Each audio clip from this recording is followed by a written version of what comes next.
Our scripture will be taken from John, the 8th chapter. The topic is the elephant in our relationships. I'll begin reading. Yeshua Messiah went to the Mount of Olives. At dawn, he appeared again in the temple courts where all the people gathered around him, and he sat down to teach them. The teachers of the law and Pharisees brought in a woman caught in adultery. They made her stand before the group and said to Yeshua, "Teacher, this woman was caught in the act of adultery. In the law of Moses, he commanded us to stone such a woman. Now, what do you say?" When they kept on questioning him, he straightened up and said to them, "Let any of you who is without sin be the first one to throw the stone at her." Again, he stooped down and wrote on the ground. Here is an African Hebrew woman who is being objectified and vilified and abused, and her life is being threatened by men who have lustful, self-serving purposes. But here is the deleted scene not added in this tragic narrative. Some man turned her out. It may have started with an unwelcome touch, a frightening grope, a forced, painful penetration that ended in a threat. Turning her out may have started in her childhood or her teenage years, or maybe as a young adult. It is even possible that she may have been gang raped when she was set up in their devious entrapment plot against Yeshua. Now, I realize that you have never heard this version of this travesty before.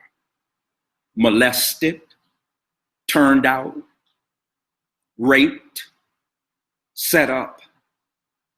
But whatever got her lying naked on the ground in front of Yeshua Messiah was by the willful force of men taking advantage of her.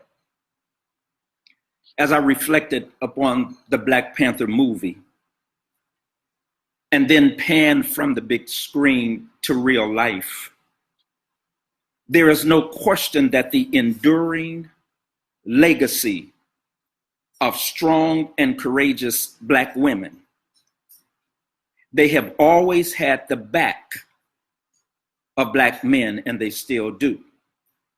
But juxtaposed to this truism, there is a myriad of Black women who are saying, "Me too." We know that movement was started by Tarana Burke in 2007. And in a recent interview with Ebony magazine, Burke said that she created a grassroots movement to reach sexual assault survivors in underprivileged communities. She hadn't intended for it to become a campaign or a hashtag like it is here today. But she says she's glad that it has more exposure. But the fact is, our grandmothers and mothers and wives and fiancés and aunts and sisters and daughters who are not hashtags, but real victims of some type of sexual abuse or violence in their lives. Domestic violence, relational violence at the hands of men who made their spirit, souls, and bodies a living hell. Randy Ponch said something very interesting. He said, "Whenever there is an elephant in the room, introduce it." Therefore, let me let the cat out the bag right now. The elephant in the black man-woman relationship is that the black man has betrayed the black woman. That is the elephant in the black man-woman relationships. What black man has not betrayed a black woman in some way or another? Adam did it, Abraham did it, Jacob did it, David did it, Solomon did it, brother, you did it, and I did it. Maybe not all of us engaged in physical or sexual abuse, but we are all complicit in the betrayal of black women somehow, because even silence is violence. There is no black man, no, not one, who has not in some way betrayed a black woman, either sexually, emotionally, physically, verbally, financially, mentally, relationally, or by interrupting her spirit. And this betrayal, in all of its egregious forms, are certainly the fruit of the black man's choice. However, my premise is this: never discuss the fruit without understanding the root. The fruit is our unexcusable behaviors, but the root are underlying causatives that necessitate these behaviors. And most of our conversations and challenges and troubles in black man-women relationships usually focus on the fruit, but rarely the root. Now, I want to be absolutely clear right here. I am not making excuses why black men betray black women. The varied forms of sexual assaults and violence that black girls, young ladies, and women experience on a daily basis is the conscious betrayal of black women by black men. They are not acts of passions, but crimes that could and should be punished to the fullest extent of the law. So I am not making excuses why black men betray black women. My mother told me when I was young, if it's wrong the first time, then it's wrong every time. I am just simply exposing causatives. And we need to understand that. There are no excuses, but there are causes. Dr. Bobby Wright, who is one of my favorite psychologists, was a Pan-Africanist. He died mysteriously in the 1970s, but when you read his work, you'll understand. But Dr. Bobby Wright, in his book, The Psychopathic Racial Personality, said something that I think is apropos to this conversation of the elephant in our relationships. He talks about the construct of free will. And he says, in essence, that yes, we are free moral agents. We do have a choice. He says, however, but what is usually not brought into the conversation are the conditions that are created that we must operate our free will within. So when we consider root causes, we have to start with Adam. In my opinion, Adam did it. Now, this is my unsubstantiated belief. And that is, when Adam was faced with a choice between Yahweh or Eve, he chose Eve because he didn't want to give up that good sex. Adam was whipped, all right? But Adam's epithalic centeredness has been transferred to fallen men whose primary preoccupation with sex has no greater or other source than Adam, in my opinion. When Adam ate of the forbidden fruit, his DNA was drastically altered, affecting the predisposition of his posterity, and particularly in men. So when we read Genesis 3 and verse 16, it says this: to the woman, Yahweh said, I will make your pains in childbearing very severe. With painful labor, you will give birth to children. Your desire will be to your husband, and he will rule over you. So when Yahweh said this, He was not punishing the woman so that she could bear children in pain, nor was he initiating the inequality of the sexes by having men ruling over women. When Yahweh said this to Adam and Eve, he was using his wisdom and foreknowledge of what their choice would do to the physiological state of a woman to bear children in pain, and what sin would do to the psychological state of man, that he would rule over women. When Yahweh said this, this was a pronouncement, not a sentencing. But Adam's mindset toward Eve, his wife, had changed.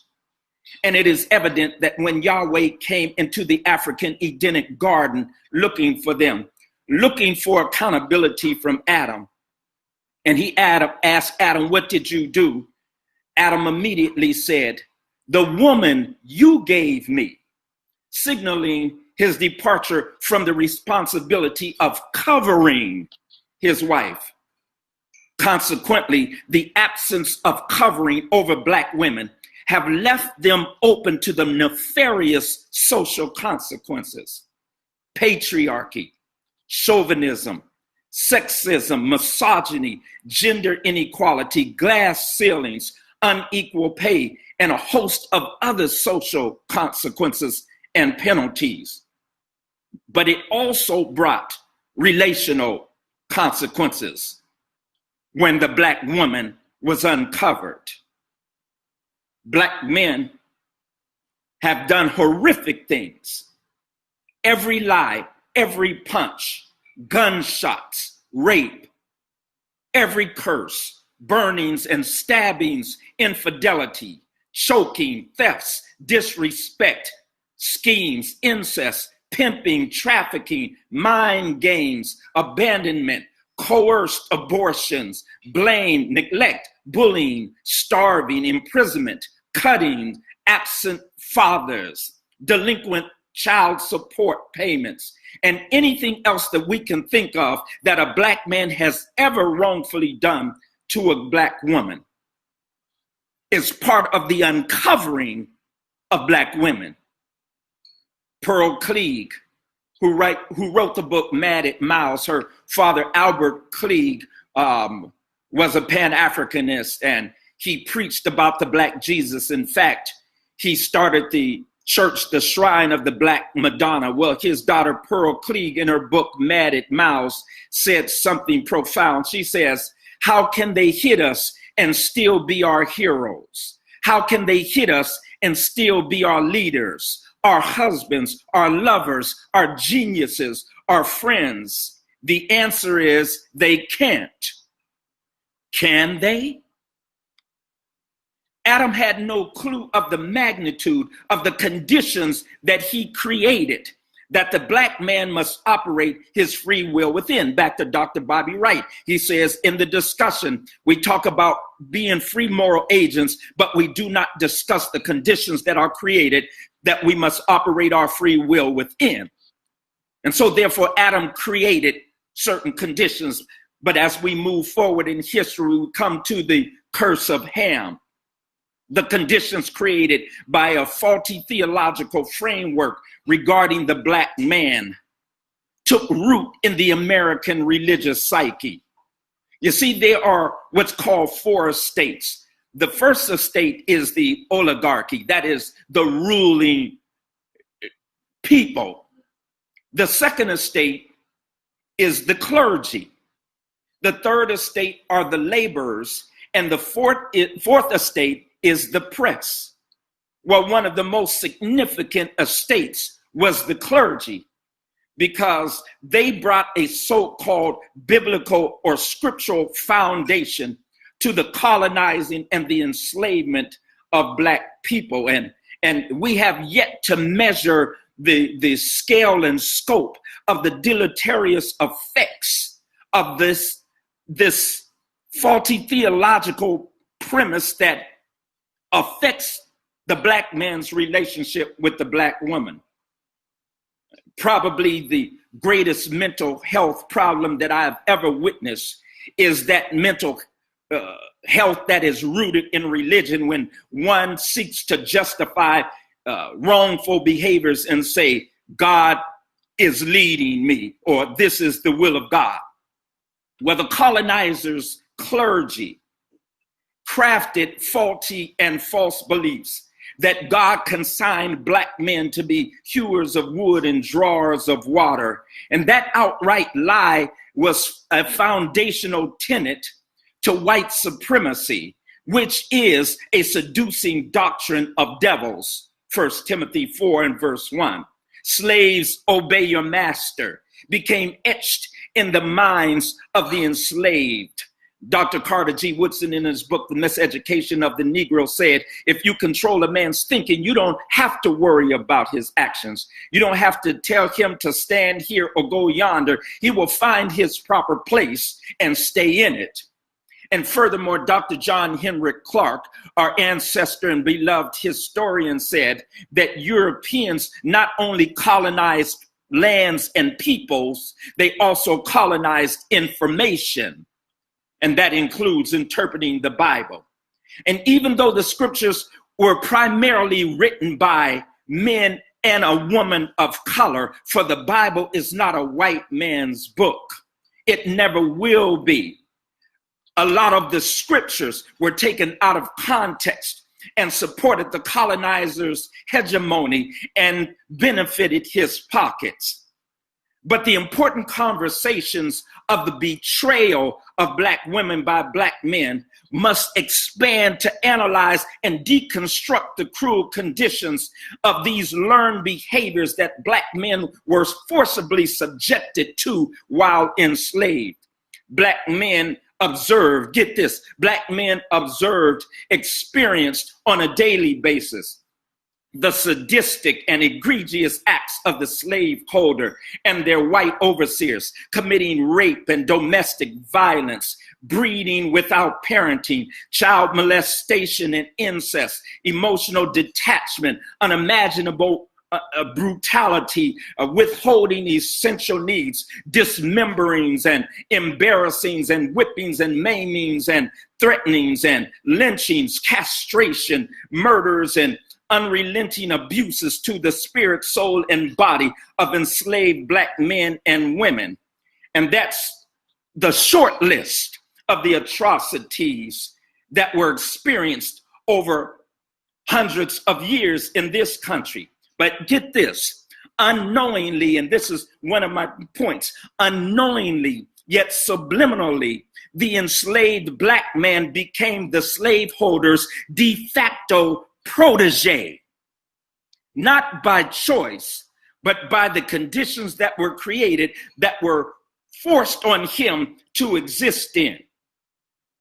Reoccurring conditions have a way of becoming internalized and then normalized.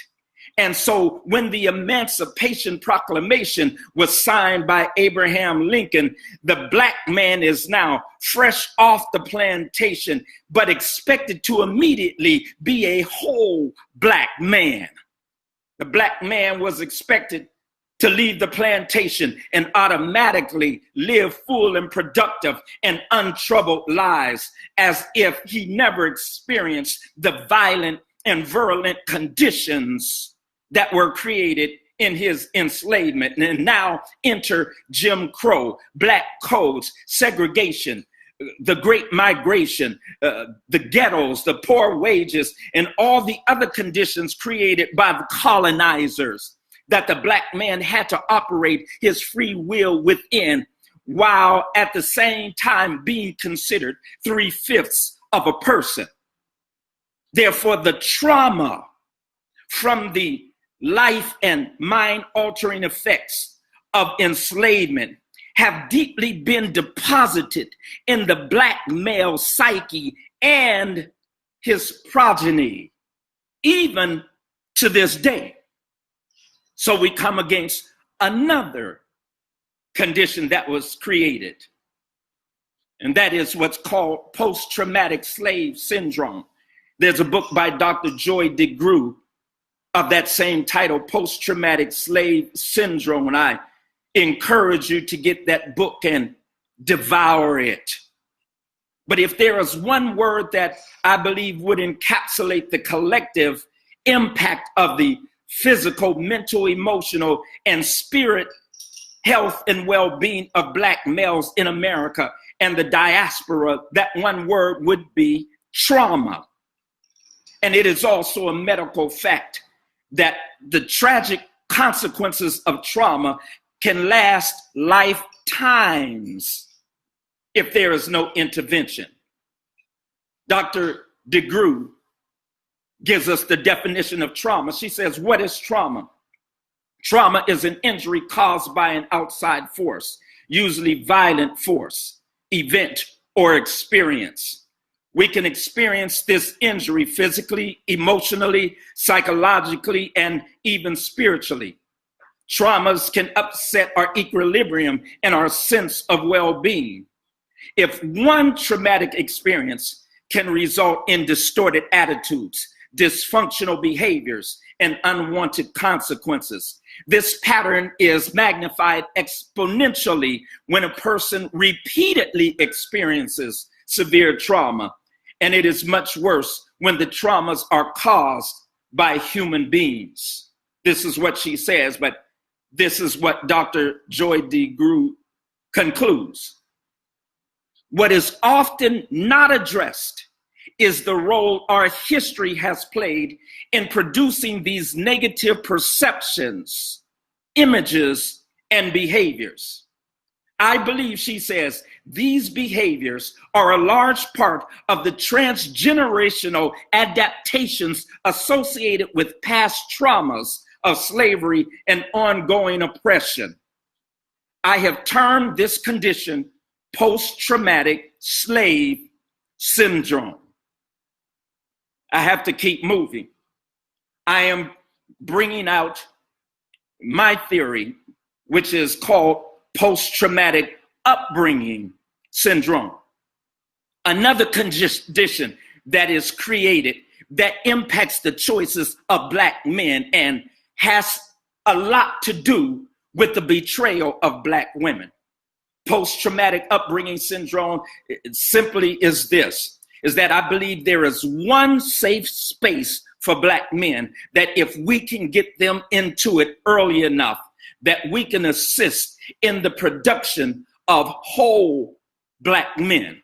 And that one safe space I call good intentional parenting.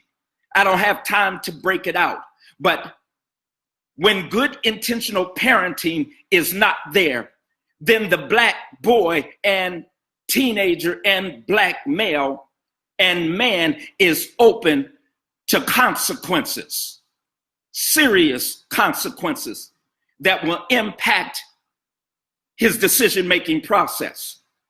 Moving forward is the corporate controlled media with their negative identification. I don't have to elucidate on the corporate controlled media who pimp the genius of Black men and finance the betrayal of Black men against Black women, calling them itches and hoes and other dehumanizing names, objectifying them, the misogynistic lyrics and all of the stuff that comes behind it that interrupts the spirit of Black women.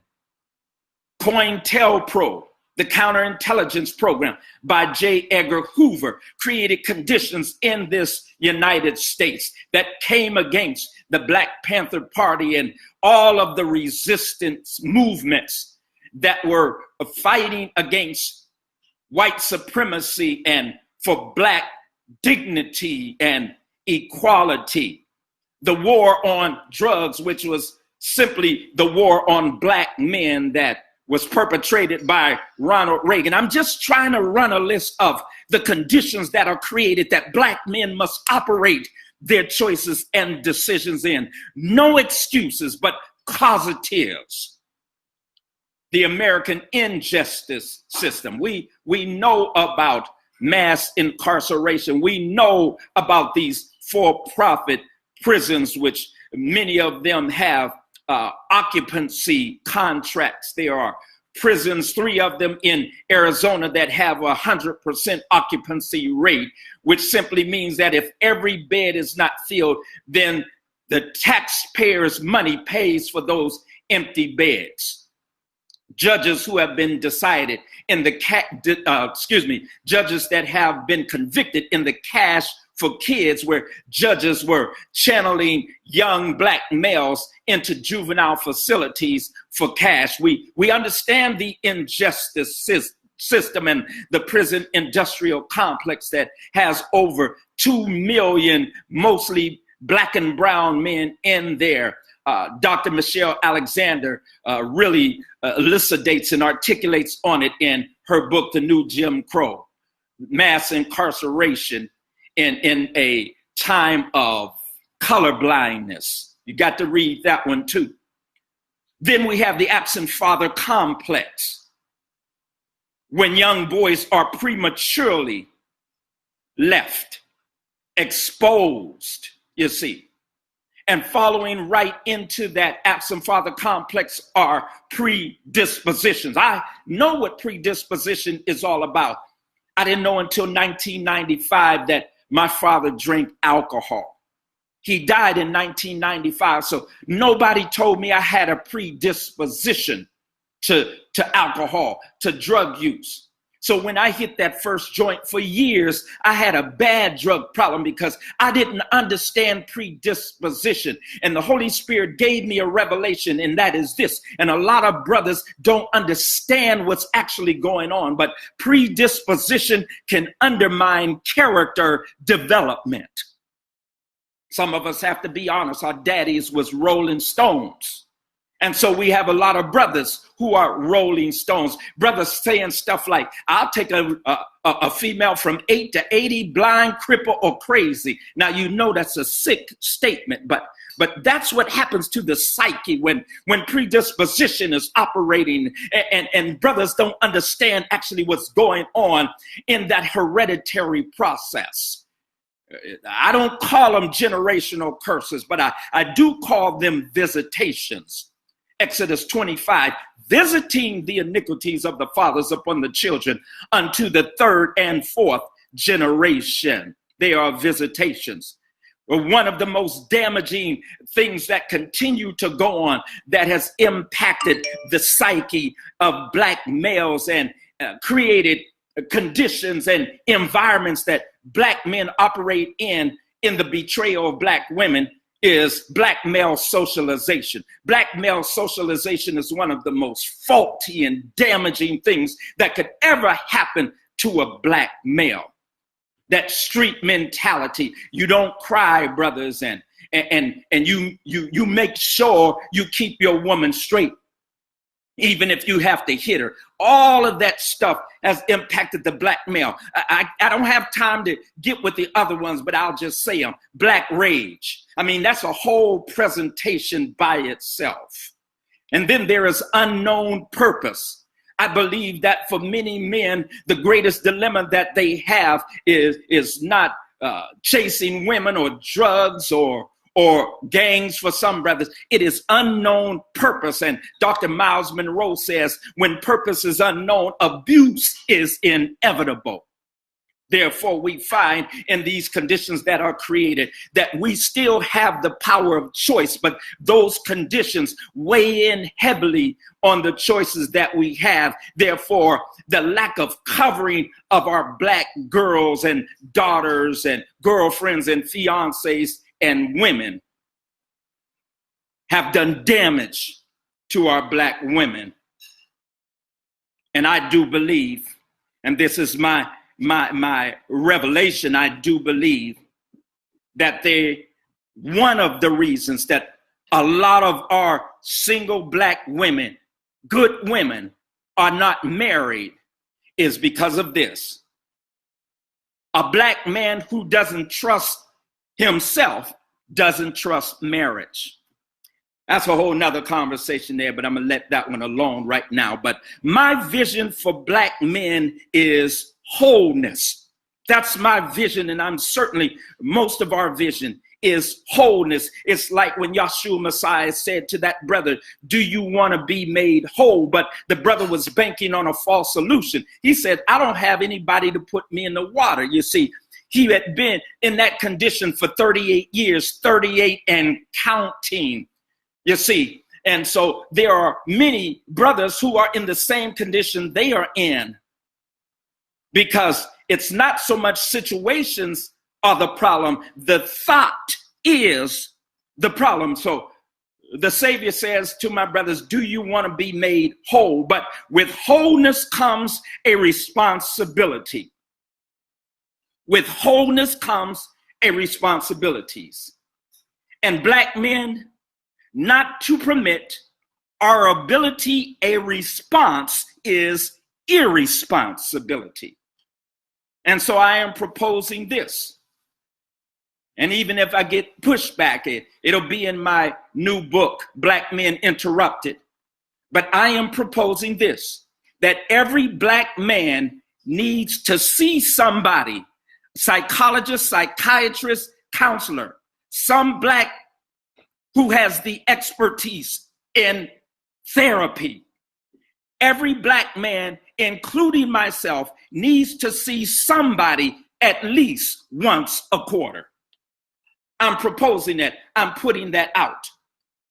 A black psychologist, mentor, and friend of mine said something very profound to me as I was talking to her about all that black men go through in this country. And my sisters, I'm not excluding you, because you go through everything we do, plus with sexism, but that's not the topic tonight. I need a part 2 on this. However, when I was talking to my sister psychologist friend, she said something very deep. She says, all that black men have gone through and continue to go through, she says, we have depleted, my brothers hear this, we have depleted our reserves. I said, oh my God, the very psychological and mental and emotional reserves that we need to take care of our families and our children and our communities. We are depleting our reserves in this oppressive